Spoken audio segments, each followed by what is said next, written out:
All right, Johnny, she's on.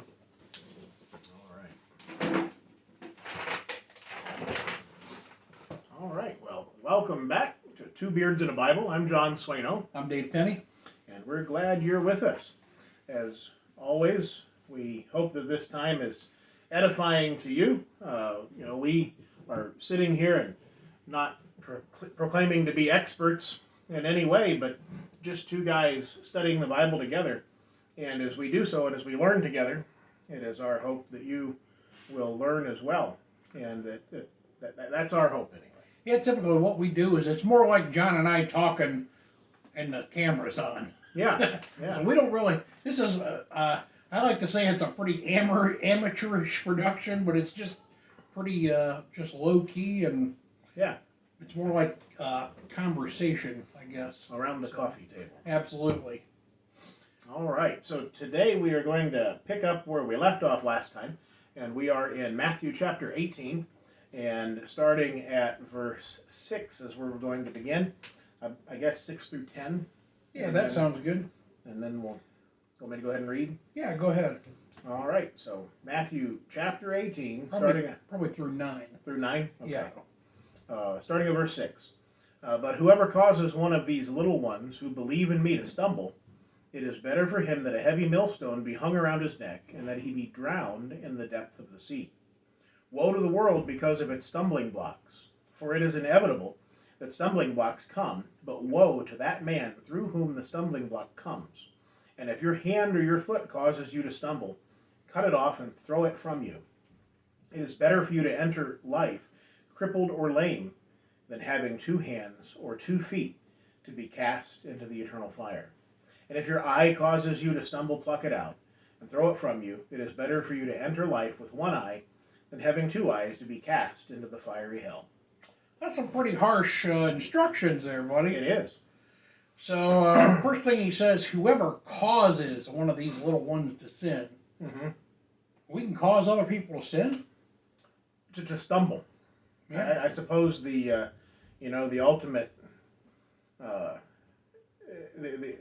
and you're thinking, if we're in context of speaking about little children here, if you're causing little children to stumble, and then in eventuality, as they become old enough, they reach that quote-unquote age of accountability, or the place where they can reason in their own mind, whatever age that might be. If we've set them up to fail in that regard, then we are, it's not going to be good for us. I think going along that line of thought of we're talking about children, and and I've seen this happen over and over. When parents don't make church a priority or put God, number one in their lives, they shouldn't be surprised when their kids abandon Christianity. Right. And some parents, I think they are. They're like, oh, we didn't raise our kids to do this, but you did. Right. You didn't do the things that it takes to keep them faithful. And having left the option for those sins open, in their daily lives. And that's, one of the things that I suppose you could say rubs me the wrong way. It's a pet peeve of mine, I suppose, is that as people have children, and then as they become toddlers, they become rambunctious. And, even unfortunately, among the Assembly of the Saints, sometimes you'll have a baby that cries during one of the lessons or something, and you'll have one of the older people that maybe never had children or hasn't had children for a long time. They get that look on their face, and they turn around and they glance at the where the noise is coming from. Like that mother could do anything about it. And I remember being a young parent and with our young children, when the screaming would start, it's like terror. Your stomach flips upside down, and you pick them up and you run out of the room, and trying to get that distraction out of the assembly. But we need to think about how we treat the young people in our assembly because they are the future. We are supposed to be those that are teaching those little children that this is where you need to be. Yeah. And you're not going to do that by getting mad at them because they made a noise. I remember, when kids are, let's say, under a year and a half, they're going to cry, and there's not a whole lot you can do about it. But once they get a little older, so when my daughter, Megan, was like 2 years old, she's cutting a fit, and my Aunt Karen, who's sitting next to us, she goes, she told me, she goes, you need to take her in the back and wear her out. I said, well, I'll try it. So Megan starts crying, and I took her in the back, and I just wore her out. Yeah. And then she really cried. And then we went back in there. Yeah. And it happened a couple of times, and finally it'd get to where she'd start misbehaving, and I'd say, you want to go into the back? And she'd go, no. She'd settle right down. Right. And and that's the whole point. If you're listening to this and you've got young children and it mortifies you to take them to the assembly, to the church, rest assured it gets better if you're diligent. Yes, yeah. And that's one thing is when you're, and this is just going into parenting, but so you have to be consistent as a parent. Yeah. You got to let your no be no and your yes be yes. Yeah. And my son Anderson, when he was a toddler, we were walking into the assembly, and where we assembled for many years, a very large assembly, and Anderson slipped out of my hands. I was holding his hand coming back from the restroom, and he shot right up front, right to the pulpit, in front of everybody. And you have to do that walk of shame to go get him. Man. And walk back. And yeah, I wasn't happy at the moment. I bet. We survived. And he doesn't do that anymore. Yeah. So yes, there's hope there. But it's so important that we instill in our little people, our children, that that this is the best place that they can be. Yeah. And there's all sorts of things that are going to pull at them, whether it be, sports, friends. Yep. My sons are in Boy Scouts, and I've had it said to me from some of the Scout leaders, well, so your church doesn't allow them to miss just one service? And it has nothing to do with my church. Right. It's me. Right. And more than that, it's what God said. Yeah. And it has nothing to do with someone twisting anybody's arm saying you must be there. It's, at least on my part, it's a desire to be there, and it's a desire to raise my children in that manner that they will also desire to be there. And the prayer is that in 10 years that they'll still be doing that. Yeah. Yep. But the only way you have any hope of that happening when they're under their own control, when they're adults, is to start them young. Yeah. And when you start teaching your kids, and you do this by your example, that, it's okay to miss church for this. Mm-hmm. It's okay to miss church for that. That's what you're teaching them. You're teaching them that that's fine. Yeah. And then don't be surprised later when they do that. And I think that that lesson is in here. Mm-hmm. The other lesson I think he's talking about would be like maybe a young a person who's either new in the faith, or even somebody who's an old timer like you. Mm-hmm. Right. It's been a Christian for a long time. We've got to be careful that our actions don't cause somebody else to stumble. And I think alcohol is a good subject to illustrate that with. Mm-hmm. And the Bible has some teaching about alcohol, and you can't make the point that there's no legitimate uses for alcohol. You can't make that point. There is. We're coming off of a time here for the past almost 2 years that we've been rubbing alcohol all over ourselves to exactly. cleanse us from the plague of COVID. But don't think that you're setting a good example when you're walking into a bar. Right. Or somebody walks past you in a restaurant or the grocery store and sees a bottle of wine Right. in your cart. Now, I've done that because, some recipes require wine. Right. So, Right. but that's always like, I'm always like, I wonder what people are thinking of me. Right. So, what I found is Aldi sells these little bottles of wine that are like 2 cups, which is just enough for most recipes. So, yeah, it's and there are, I suppose, it shouldn't perhaps be this way, but it is. As a preacher, you're under a little bit more scrutiny. So if whether you like it or not, it's just human nature. You just are.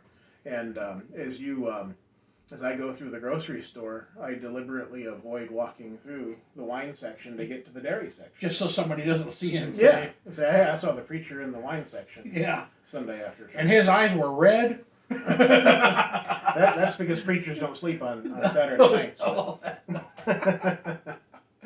So he says, so the warning of leading somebody astray is serious, because he says it'd be better if a millstone was hung around your neck. And if you don't know what a millstone is, it weighs about 1,000 pounds. Yeah. I mean, it's a big, heavy stone.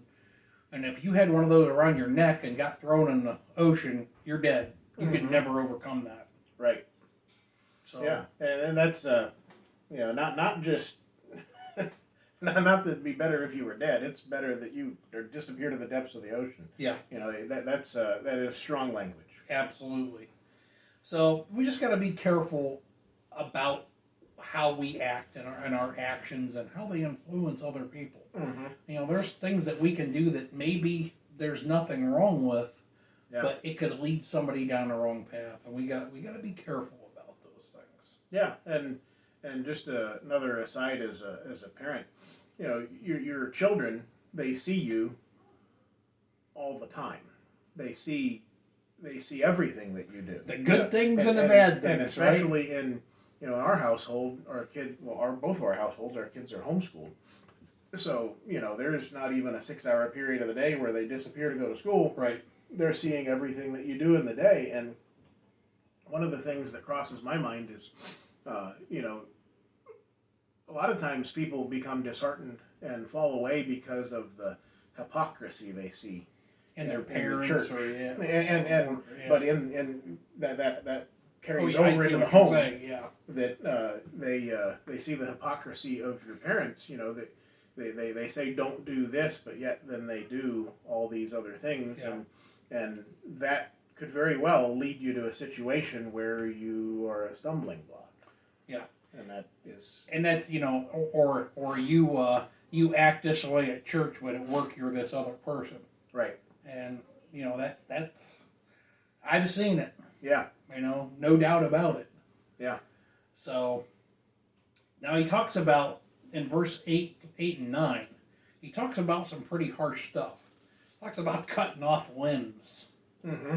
And I tend to believe that this language is more figurative than literal. Right. So that's what my belief is. Although it still would be better for you to cut off your hand than to go to hell. Right. The lesson's there. It's speaking to our ability to be able to control ourselves. And we should be able to control ourselves. We should be able to control our eyes and what our hands do. And perhaps I've told you this. As I get old, I'm still not as old as you yet. Yeah, but you got a birthday coming up here. But anyway, I tell the same story over and over sometimes. But Angela had a preschool teacher that she worked for when she was starting out in teaching, and it was an elderly lady, and she, her name was Mrs. Wisdom. What a great name for a teacher. But anyway, she would have a habit of, like, if a kid would hit another kid, she would walk over and say, "Bobby, did you see what your hand just did?" And the kid would say, "What are you talking about, my hand?" And she'd say, "Your hand just hit Jimmy." And the kid was like, "Well, no, I did that." But she would bring out how ridiculous it Yeah. was that your hand did something without you knowing, and bring the kid around to, you need to control yourself. Yes. And and as we, that's the whole point of this. That's what we're being told here by the scriptures. But I tend to be of the opinion that if you have perhaps one of the scourges in your life is perhaps, let's just say, pornography, and your eyes continually go to it, and it's just something that just is the scourge of your existence. Every day you wake up and you can't get away from it. I can't help but think that you'd be better off to gouge your eyes out. But but you can start by getting rid of your phone and your computer. But that's right. When everything else fails. But that's the whole point, is that our physical body doesn't matter. It's our spiritual it's preserving body. our heart. Yeah. And people do get involved in things, and I think Yeah. pornography is a big one. And I work with this fella, and him and I, and he's not a Christian, but he told me, he said the internet is the greatest evil that he's ever seen in his life, and there's a lot of truth to that, because now we're carrying around something that could cause us to sin at any time, right? It's like having to walk around with a stack of pornographic magazines, Right. and all you got to do is open them up and look at them, and that's what your phone is. Right. And that's why I think people they can get themselves in a bad situation. Yeah, wasn't it even Oppenheimer that created or was greatly behind the atomic bomb? After he had succeeded, after one of the tests succeeded, I believe he was quoted as saying, "What have I done?" Yes. There are definite benefits to understanding nuclear fission. Yeah, nuclear power plants. It does wonderful things for us. Cancer treatments and so on, but we can also destroy. And the internet, we're using the internet now. If you're watching this, you're using the internet. Yep. Most of the time when I'm preparing for a lesson, I'm using online Bibles. It's so much easier to search through them than old-fashioned books. Yes. And so it has great potential to do good, but probably more potential to do evil. Yeah, it does. Yeah. So that's something, I guess that's an appropriate subject for today. This idea that, if you're having trouble, if you're having trouble with one of those things, before you gouge your eyes out, right, try getting rid of all of the things you're looking at. Right. Do that first. Disclaimer: nobody should go to the kitchen and gouge their eyes out right now. Yeah, we didn't say that. But yeah, I agree with you that this is for the most part figurative language. Yeah. But nonetheless, if you took it literally, you might save your soul. Yeah. John, can you see how much time we have left of the thing? Well, no, I can only see a You second know what? counting. I'm sorry, folks, and I hate that this is so unprofessional, but I gotta adjust this thing. Oh, 18. good grief. Okay. Oh boy, I'm messing this thing all up. You can just twist the tripod after it. So. Yeah. That's why you're here, John, because you're the. Which way do I got to do? Just settle it level. Oh, is it? The phone. Yeah, it's just gonna have to stay there till you see us crooked for a little while. Yeah, it's okay. John's the brains behind this operation. Oh no, I might be the one with OCD. Well, I had it leveled before, but hey. So all right, yeah. So we get some great lessons from these things. Hard lessons. Yes, very hard lessons. And this language here, this may very well be something that turns someone off from the scriptures when they read this and they say, "Well, what are you talking about? I would cut my arm off." Yeah. But realizing that Christ used a lot of figurative language. He used things to grab people's attention. You hear every so often on the radio, there are those quote unquote shock jocks, the people that say things to get attention. And I'm not saying that Christ was acting like them. You don't want to make that equation, but he definitely understood the importance of rattling the cage a little bit and getting people's attention. And the other lesson here is that there's more to this life, that there's more to this life than this world that we're in. Yeah. And as much as we would like to live our lives in comfort without the distress of pain and suffering, how wonderful would it be if we could do that? Some people end up being able to do that, but if not, that's not where our hope lies. Yeah.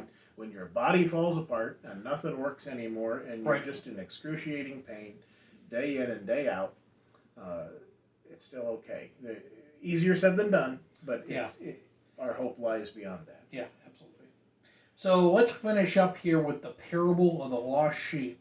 All right. And I'll go ahead and read that, and then we'll talk about that, and that'll be the last thing we talk about in this crooked episode. Okay. Or at least the ending's crooked. Okay, it says, "Take heed that you do not despise one of these little ones. For I say to you that in heaven their angels always see the face of my Father who is in heaven. For the Son of Man has come to save that which was lost. What do you think? If a man has 100 sheep and one of them goes astray, does he not leave the 99 and go to the mountains to seek the one that is straying? And if he should find it, or surely I say to you, he rejoices more over that sheep than over the 99 that did go astray. Even so, it is not the will of the Father who is in heaven that one of these little ones should perish." So he's continuing to talking about this idea of children or Christians that are young in the faith, or even just the idea of those that are of the kingdom of heaven. Yeah. We're all children of God. Right. So I guess that would all make sense. Now here's the thing. Here's the puzzler for me, and this is one of the things I don't understand. So I'm going to leave this for you to explain this to me. He says, "I say to you that in heaven, their angels always see the face of my Father who is in heaven." And angels that's an interesting subject. So that's actually verse 10. He says, "Take heed that you do not despise one of these little ones, for I say to you that in heaven their angels always see the face of my Father who is in heaven." This is a verse a lot of people would use to say that we each have a guardian angel that looks over us. Mm-hmm. And the only thing I can say to that is that's not expressed anywhere else in the Bible, that idea. Right. So it's hard. It's one of those things that's hard to assume that we each have some guardian angel, which I don't think that's what this is saying. Right. But man has made this a doctrine up that we each have a guardian angel that sits on our pillow at night as we're lying there, and he keeps us going in the right direction. And I don't think that's the case. For one thing, he says their angels always see the face of my Father. So the angels are paying attention to God. Right. They're not paying attention to what we're doing. And angels elsewhere in the Bible are typically portrayed as messengers. Does the commentary say anything about that? Well, that's the meaning of the word angel. Is a messenger. Messenger.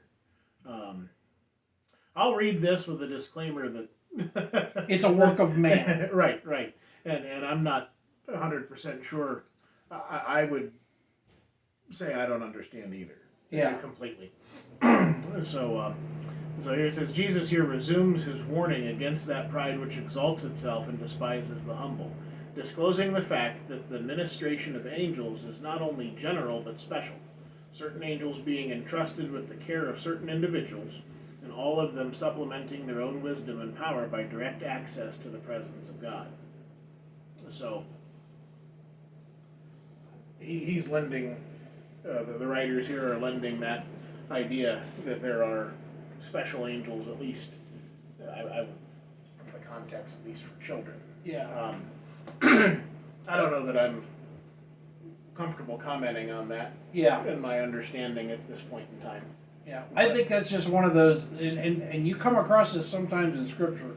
You know, you've been studying the Bible for a long time, like John and I have. There are still things that you may not totally understand. Right, and that's one of the things that never ceases to amaze me about the Scriptures. No matter how many times you read through it, you know, there's always something new for you to learn. I don't know that that's true with any other book. Yeah. Any work of man that you can pick up. I just don't think that you'd find that same depth of information. So he makes this, so we're not 100% sure what he means by that, you know, that the little ones I'll read it again. It says, "Take heed that you do not despise one of these little ones, for I say to you that in heaven their angels always see the face of my Father who is heaven." I'm not 100% sure. I can't wrap my head around that. And I'll tell you, I guess one thing that we can say that we can truthfully see there is that God cares a lot about children. Innocent children. Yeah, absolutely. Yeah. Absolutely. So it says the Son of Man has come to save that which was lost. Then he says, "What do you think?" And he tells a story about a guy who he's got 100 sheep and he loses one and he goes and searches for the other one. Mm-hmm. And he tells the other story later about a lost coin. Right. It's a similar parable. Oh, you know, in the beginning, God created the heavens and the earth. He created man in his image and for his good pleasure. And mankind was with him. And then it was lost, his flock, so to speak. And so that which was lost is mankind. Yeah. And that's exactly Christ's purpose, was to come and seek and save that which was lost. Yeah, absolutely. I think about, you know, I've torn apart machines, and, you know, you may have 67 of the bolts, but you need 68 to put it together. Right. You know, so you're down in the ground looking for that one lost bolt. I put rear brakes on my Bronco when I was 18 years old. And when I was done, I had extra parts left over. Never could figure out where they came from, but it stopped just fine. And you're still here. Right. So it must have been okay. One of the mysteries of life. I remember I worked in a shop one time and I had torn something apart. And there was this old fella I worked with, and I had like this handful of parts left over, and I go, I can't figure out where these go. And he just pointed at the trash can. Never said a word. So, anyways, to wrap this up here, in verse 16 he says, "It is not the will of your Father who is in heaven that one of these little ones should perish." So, it's not God's will that any would be lost. Mm-hmm. God doesn't want anybody to go to hell. Right. He wants us all to be redeemed back to Him. The problem is there's a variable in there, which is us. Right. You know. And you know what is it that separates mankind from God? Sin. It is sin, and if you think about sin and where it came from man using their own reasoning to think through a situation and come to a different conclusion than what they've been told by God. Yeah. And as we see this illustration of little children, they believe what you say again, as we've said before, until they reach that age where they reason for themselves. Yep. And can get themselves into trouble. Into so trouble. That's, again, it's our human reasoning that gets us into trouble. It's not sin for the sake of us being human. It's not that humans are, in and of themselves sinful, so to speak, but it's our nature, our independent Yep. nature, which God gave us, and for, I believe, for good reason, Yep. because He wants us to come to Him willingly. Yes. He always has. Even from the beginning, He left that option open That's for why Adam he and gave Eve. free will to man. Right. He wants us to willingly follow him. Right. Well, that about wraps her up, John. Alrighty. Merry Christmas. Is that what day it is? That's what. Well, we're beating around the bush. Anything else? Well, thanks for joining in. Yep. Thank you.